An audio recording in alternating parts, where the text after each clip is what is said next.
How's it going, everybody? I'm Jason of Jason's Realm here, and today I'm here bringing you guys my USFL Week 1 recap. Let's dive right into this. But before we begin, question of the day for you guys. What did you guys think of the Week 1 of the USFL season? I think it was a pretty solid week, pretty solid start to the season. Looking forward to seeing what they have going, but let me know what you guys think down in the comments down below. I want to hear what you guys have to say, and I will get back to every single one of you guys who responds in the comment. Up first, we have the Philadelphia Stars beating the Memphis Showboats by a score of 27-23. Philadelphia just remained one step ahead throughout the entire process, and if I'm not mistaken, Philadelphia has made it to the USFL Championship every year. I could be wrong on that one, but if I recall correctly, I think they made it last year to the championship.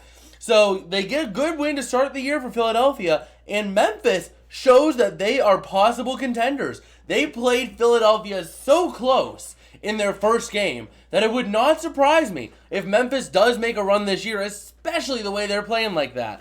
So keep an eye out for Memphis after this week. Up next, we have the New Jersey Generals losing to the Birmingham Stallions by a score of 27-10. And this game was tight back and forth in the first half, and then the second half happened and Birmingham just completely blew the door off the hinges, and they just full-on dominated the Generals.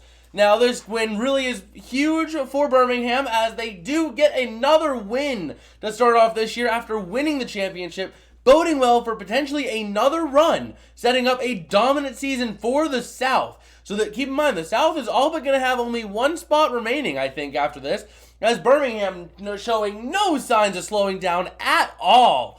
Meanwhile, New Jersey, a little bit of a disappointing start to the year, but they did start this way last year. They did lose to Birmingham last year, and they still fared and made the playoffs. So New Jersey does take a tough L in a blowout fashion, but I do still think they will be competitive. Up next, we have the Michigan Panthers beating the Houston Gamblers by a score of 29-13. This game, it was a tight game in the first three quarters, and then in the fourth quarter, Michigan just blew the door off the hinges, outscoring big time in that fourth quarter over Houston. And Michigan really did take a huge step forward. If this is the tone that they're going to set for the year, they can vastly improve. They were, 2-8 last year? Yeah, I believe they were 2-8 last year, if I'm not mistaken. Go ahead and fact check me on that. Let me know in the comments if I'm wrong. But I believe they went 2-8 last year. And if that's the case, starting out with a dominant win like this, sure, it was against Houston, who was pretty rough last year as well, but still, a big win is a big win to start the year, setting the right tone for this team going forward in a North that I think is wide open for the taking. Almost forgot to talk about Houston. Houston taking an L there, pretty rough, but hopefully they have enough time. They still have plenty of time to change and right the ship. But remember, there is all but only one playoff spot remaining in the South, because Birmingham is all but going to lock it up. And last but not least for today's video, we have the Pittsburgh Maulers losing to the New Orleans Breakers 22-15. It was a close game, but New Orleans just stayed one step ahead. A few key mistakes for Pittsburgh, a few problems. Pittsburgh looked absolutely awful in this game. They had very minimal offense. The defense was solid, but the offense has no production. Absolute zero production. They only had, I think, 153 total yards or something like that, compared to 300 for New Orleans.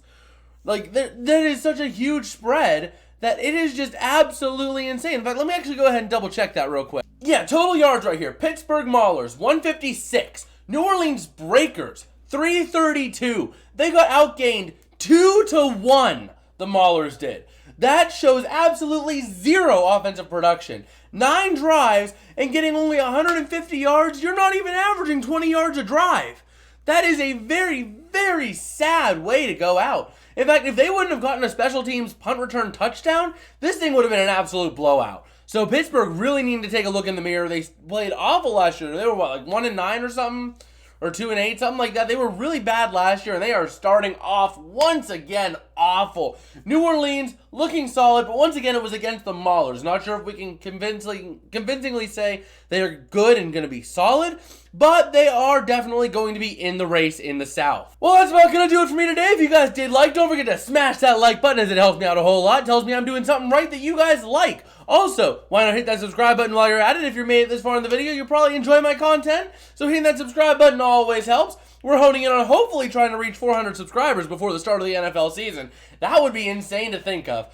But so if you want to be part of that, go ahead and click that subscribe button down there. And also, right over here, YouTube thinks this video will be great for you. So go ahead and click on that video if you want to see another one of my videos. And I guess with that, I will see you guys later. Peace out and have a good one.